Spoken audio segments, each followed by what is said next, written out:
오늘 이 말씀 속에 이 솔로몬이 어떤 이들을 신하로 들었었는지 보여주면서 시작합니다. 처음에는 제사장이 나왔습니다. 그만큼 우선순위는 성전 건축이었습니다. 또 동시에 성전 건축이 우선순위에 많지 나라가 평안했다는 의미입니다. 아버지 다윗 왕 때는 신하의 명단에 군대 장관부터 나왔습니다. 그만큼 나라를 세워나가기에 전쟁과 분란이 많았다는 뜻입니다. 다윗의 시대와 솔로몬의 시대는 부왕과 현 왕의 시대이지만은 서로 달랐습니다. 솔로몬은 지난주 제3장에서 보듯이 하나님께 받은 지혜를 바탕으로 나라를 부강하게 이끌었습니다.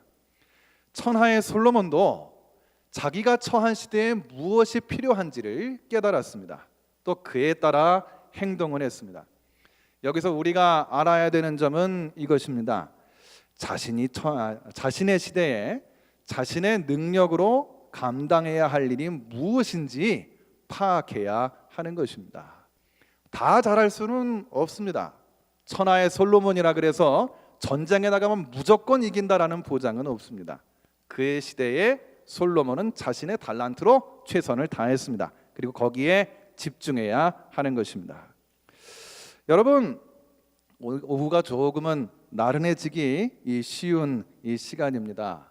여러분 한번 이 붓글씨 한번 좀 보실까요? 예, 좀 오래된 서예글입니다.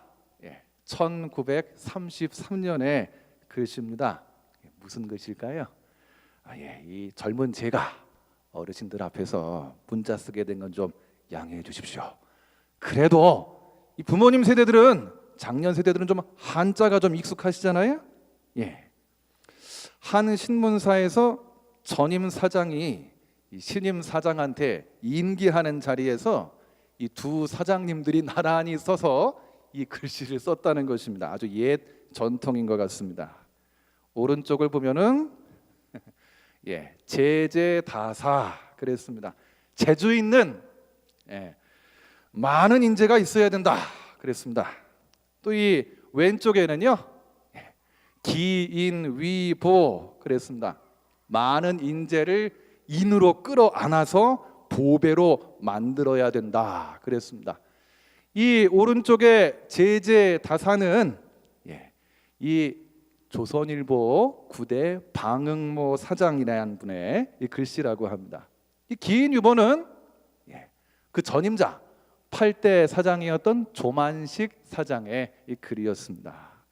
근데 여러분, 우리들한테 조만식 선생님은 어떤 분입니까? 그래도 산정원 교회 장로님이셨고 또 우리 한국교회가 낳은 기독교 민족 이 지도자이신 것이죠. 우리 민족이 일제강점기 인재가 참 귀했고 또 배우기가 참 어려웠고 또 있어도 한국인으로서 뜻을 펼치기 어려울 때였습니다. 또 그런 난국에서도 인재를 키우는 것을 또 아주 귀하게 여겼던 이 시대였던 것이죠. 그런 가운데 이런 선조들이 있었고 또 믿음의 선진도 계셨습니다. 세상 사람들이 우리 교회들을 이따금씩 흉을 본다 할지라도 그래도 우리가 당당할 수 있는 것은 이런 우리나라 교회의 믿음의 선조들이 계시기 때문입니다. 주 안에서 이 인재를 뽑는 본을 오늘 이 솔로몬에게서 볼 수가 있습니다. 여러분이 솔로몬이 신하로 뽑은 사람들을 보세요. 사관 여호사밧이 나왔습니다. 노동감독관 아도니람이 나옵니다. 근데 알고 보면은 사무엘 하에 나왔던 인물들입니다. 사무엘 하에 나왔다면은 이제 아버지 다윗 왕 시대에 있던 분들입니다. 여전히 같은 직책에 있습니다. 제일 먼저 나온 제사장 아사랴, 또 다윗 시대의 제사장 사독의 아들입니다. 또 한 분의 제사장이 더 있습니다. 왕의 벗으로 나오는데 사붓 그랬습니다. 그도 나단의 아들입니다. 지방 관장에 가면은 아사리아라고 있는데 또 역시 나단의 아들입니다. 여러분, 나단 아시죠? 나단 다윗의 왕궁 선지자이고 또 역시 덫과 같은 분이었습니다. 아들 왕이 아버지 시대의 관리들을 중용을 했습니다. 내지는 그 관리의 아들들을 뽑습니다. 아버지 다윗은 반란도 겪었지요. 아들한테 또 반란을 겪었습니다. 압살롬의 이복 동생인 솔로몬도 아버지를 넘어선다면야 얼마든지 넘어설 수 있습니다. 그런데 아버지 시대 사람들을 뽑습니다. 12관장을 임명했다라 그럽니다.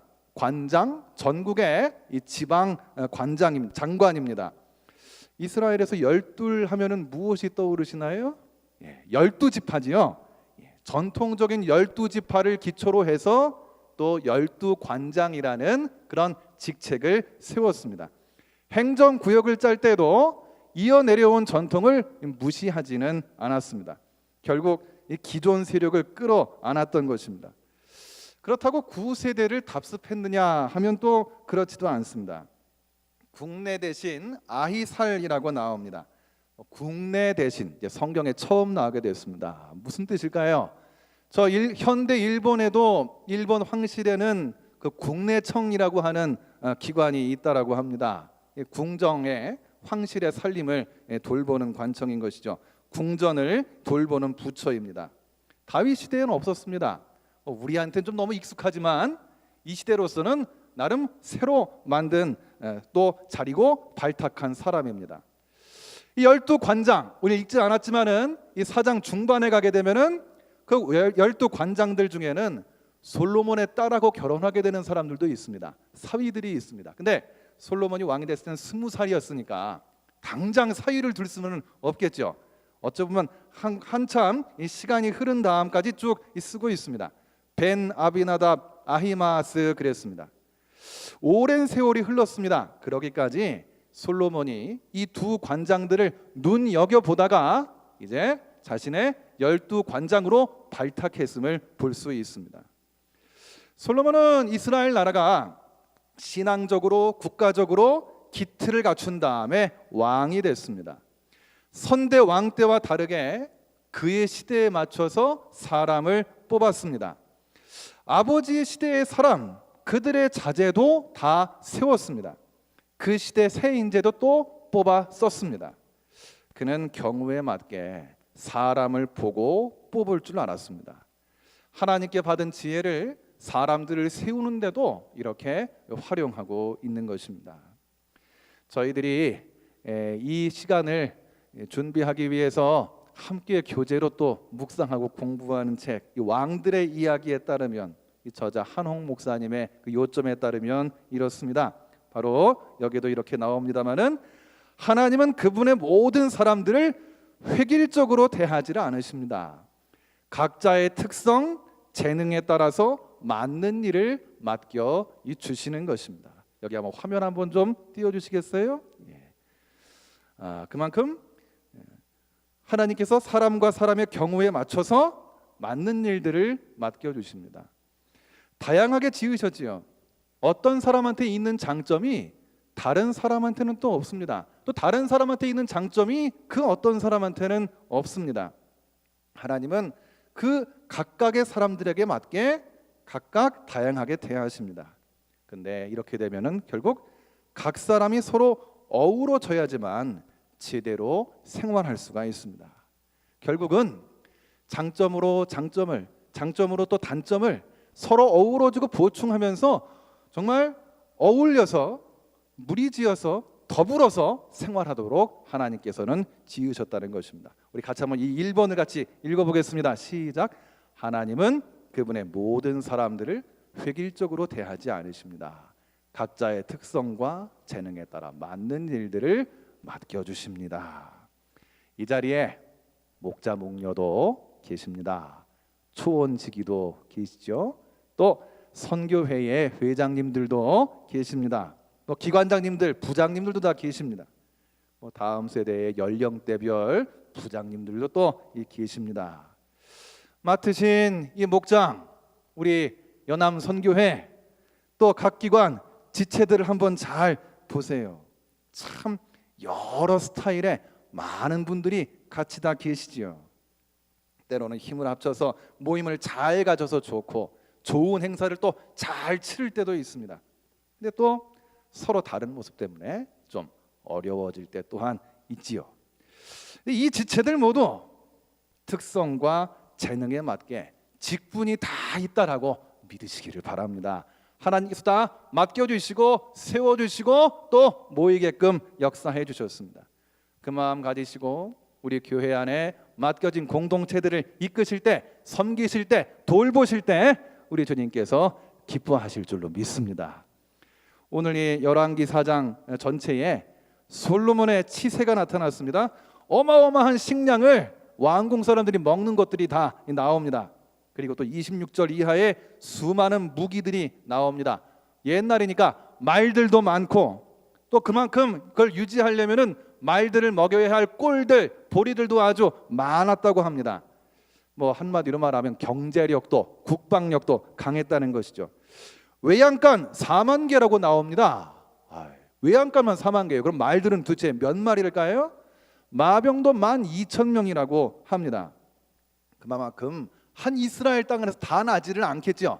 여러 외국의 도움 또 이런 교역이 또 필요했습니다.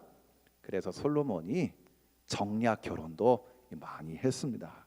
여러분 후에 가면은 막 그거 나오잖아요.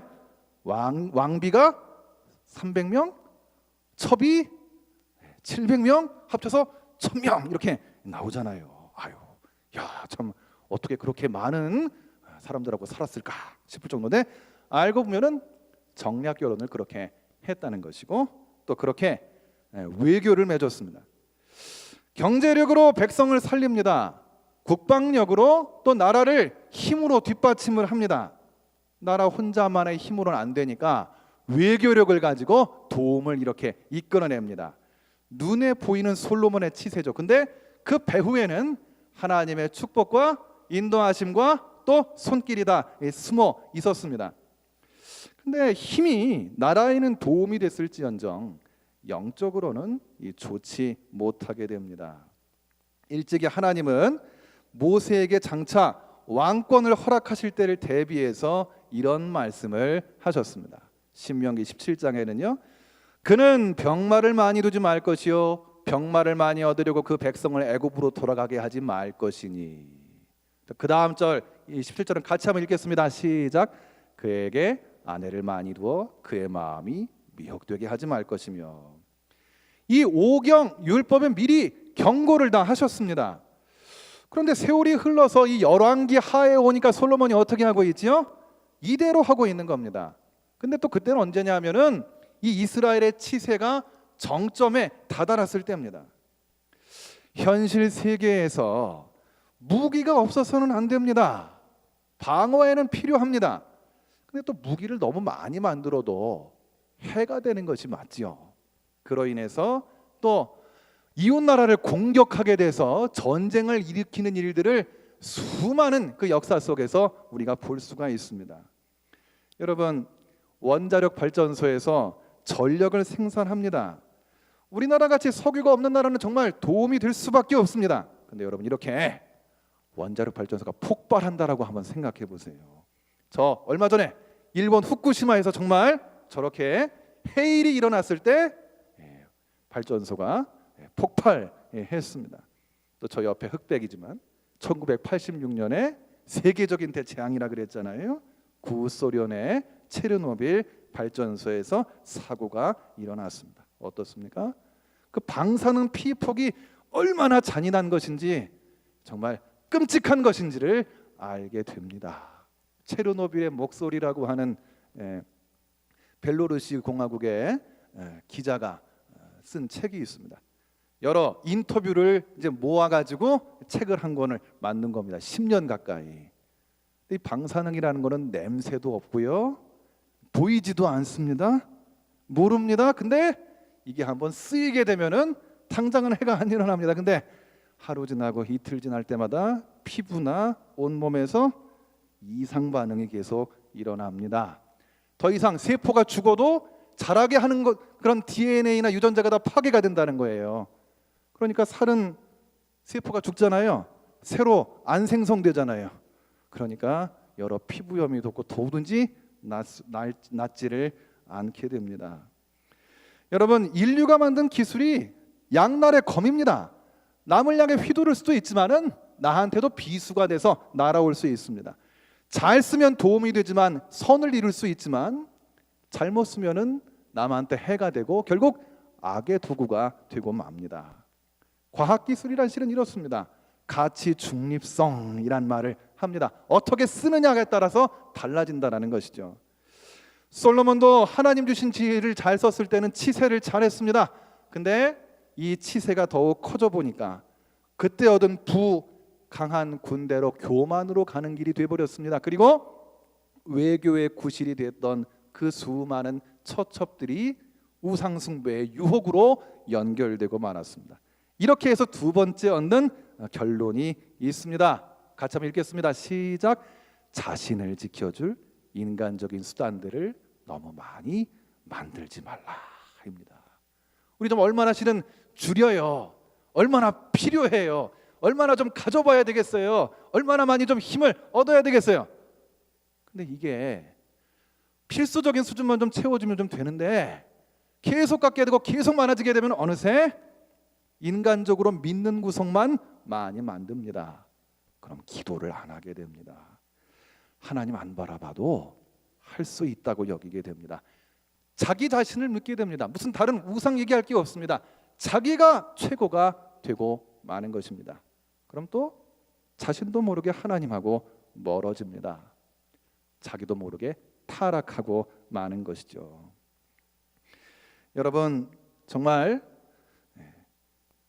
자기를 지켜줄 수단 너무 많이 의존하면 정말 영적으로는 시험에 빠져듭니다. 여러분, 많은 장년 성도님들, 온 성도님들이 이 시간 예배하고 계십니다. 여러분들의 자녀들이 다 계십니다. 알고 보면은 저와 같은 사람들도 앞선 선대들의, 앞선 어른 세대들, 부모 세대의 어른들을 통해서 많이 먹고 입고 배우고 자라온 거는 사실입니다. 근데 정말 저도 조금씩 세월이 흐르면서 진정 고난을 겪어보셨던 이 땅의 어른들께 꼭 부탁드리고 싶은 말씀이 있습니다. 여러분, 오늘날 자녀 세대인데 정말 필요한 거, 저는 교육부를 담당하는 목사로서 정말 이렇게 생각하고 싶습니다. 뭐냐 하면은 그 간절하게 기도하고 매달리는 겁니다. 주님을 정말 청결하고 가난한 심령으로 온전히 바라보는 그 자세와 근성입니다. 근데 우리 어른들께서 그 뜨겁게 열렬하게 기도하셨었을 때가 실은 언제십니까? 풍족하고 평화롭고 풍요로울 때만 정말 그러셨나요? 우리 민족이, 우리나라가 겪어왔던 그 역경만큼이나 어렵고 힘든 가운데에서 그 기도와 그 눈물을 뿌려오시면서 오늘의 한국의 교회와 오늘의 나라와 민족이 일구어졌음을 실은 다 배워서 자녀들도 다 알게 되고 있습니다. 근데 중요한 건 그 근성이, 그 기도가, 그 간절한 눈물이 가슴에서 가슴으로 오지를 않을 때가 실은 많다는 것이죠. 여러분, 귀한 손자 손녀들한테, 아들 딸들한테 정말 좋은 것들을 물려주시기 위해서 애쓰십니다. 그렇게 좀 이어받고 있습니다. 근데 정말 설령 가난하거나 힘들다 할지라도 간절하게 주를 바라볼 수 있는 그 근성, 진실하게 뜨겁게 찬양할 수 있는 그 열심, 실은 진정 물려줘야 될 것은 그것입니다. 조금 여러분 아이들이 힘들고 어렵다 할지라도 그런 가운데 주님을 바라볼 수 있는 그 마음이, 또 기도할 수 있는 그 열심이 전수될 수 있다면 그게 진정한 축복임을 믿습니다. 여러분, 그 영적 근성을 물려주시는 이 땅의 모든 부모님, 성도님 되시기를 간절히 축원합니다. 여러분, 비록 솔로몬이 생애 말기 어두운 모습도 있지만 이스라엘을 가장 부강하게 만든 왕임은 틀림없습니다. 그리고 초기만큼은 믿음의 기틀 위에 이 나라와 민족을 세웠습니다. 그러기까지 비결은 내가 내게 무엇을 하여 줄고 하나님의 물음 앞에 듣는 마음을 종에게 주사 주의 백성을 재판하여 선악을 분별하게 하옵소서, 바로 그 기도에 있었습니다. 지혜를 구했던 것입니다. 인재를 등용하고 말들을 모으고 무기를 만들고 외교를 맺었던 거 역대 여러 나라의 왕들이 다 했습니다. 잘한 왕 못한 왕들 다 있습니다. 그런데 솔로몬은 하나 달랐습니다. 하나님께 지혜를 구한 것입니다. 사람들 앞에서 오늘 마지막 구절에는 잠언을 3,000가지를 말했다는 것이죠. 고대 시대에 오늘날로 말하면 정말 슈퍼 엘리트 왕 대통령이라고 할 것입니다. 말뿐 아니라 나라를 세웠습니다. 그 근원은 하나님 아버지께로부터 나왔습니다. 여러분, 잠언서 1장 7절 말씀입니다. 같이 한번 읽겠습니다. 시작. 여호와를 경외하는 것이 지식의 근본이오늘 미련한 자는 지혜와 훈계를 멸시하느니라. 여러분, 자녀 교육에 또 가정에 교훈이 되는 말씀에 이 말씀만 한 것이 없습니다. 배워서 습득해야 될 지식을 얻는 게 당연한데 성경은 먼저 여호와를 경외하라고 합니다. 이것이 지식의 근본이라는 겁니다. 경외의 시작은 곧 예배할 줄을 아는 것이라고 증거합니다. 예배당 앞에 신상은 따로 없어도 마음 깊이 하나님을 바라보고 경배하고 예배하는 데서부터 지식이 시작된다는 것입니다. 이런 원리가 세상에 어디 있습니까? 세상에는 없습니다. 근데 말씀에는 있습니다. 여기에도 꼭 필요한 것이 세 번째 사항입니다. 같이 한번 읽을게요. 시작. 자식 교육열이 강한 한국의 부모님들의 갈 길은 하나님을 믿는 길입니다.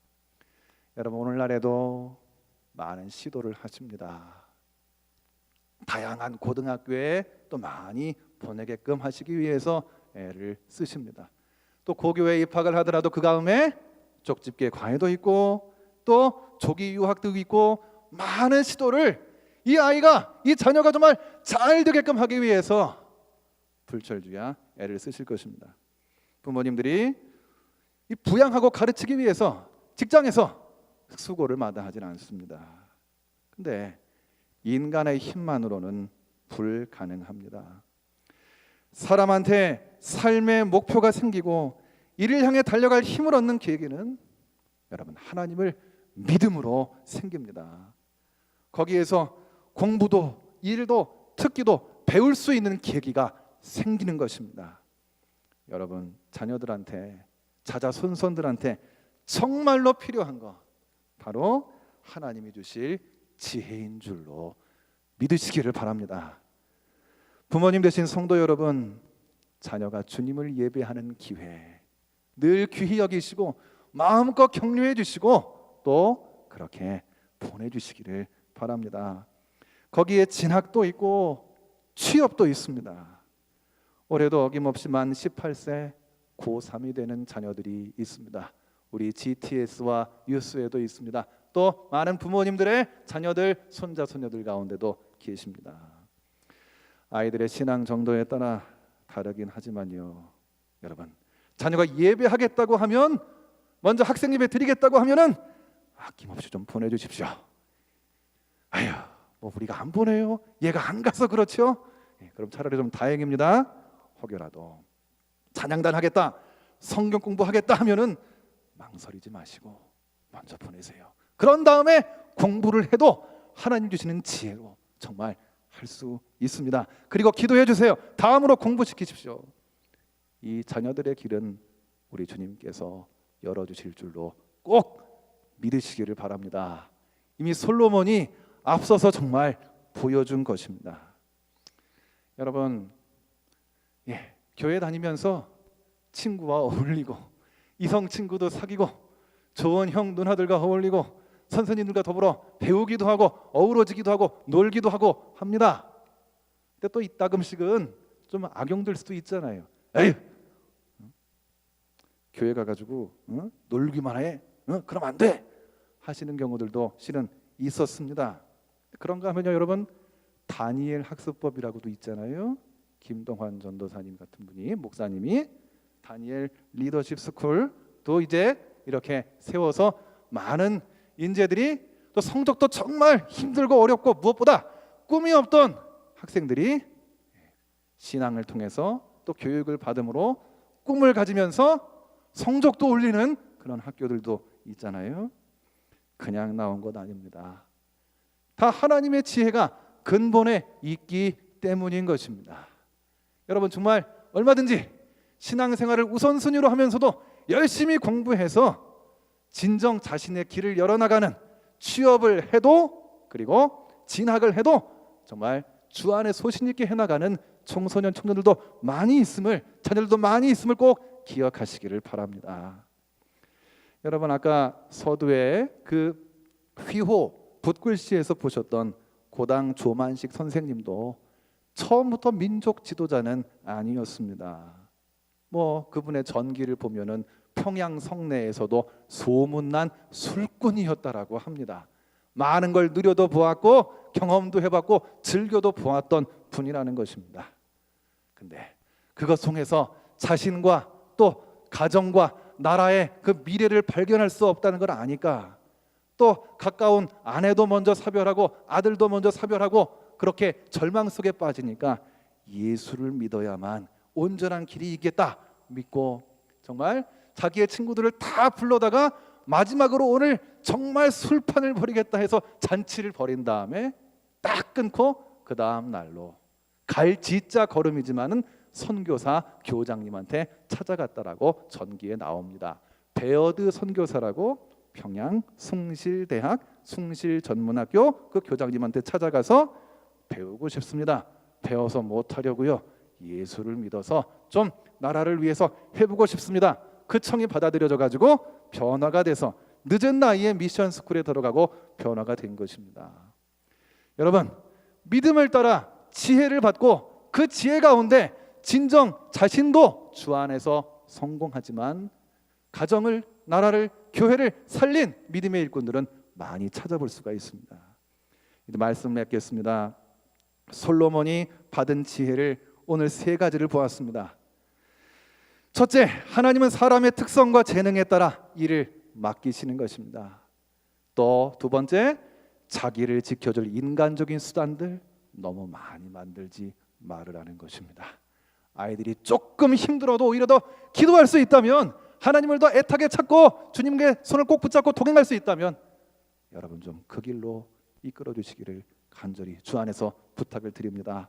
그리고 자녀 교육열이 강한 한국의 부모님들의 갈 길은 하나님을 믿는 길, 참 지혜를 얻는 길인 줄로 믿으시기를 바랍니다. 여러분 맡겨진 귀한 여러분들의 목원들, 여러분들의 지체들, 여러분들의 모든 선생님들, 학생들 기억하면서 우리 이 1번을 좀 생각하시면서요.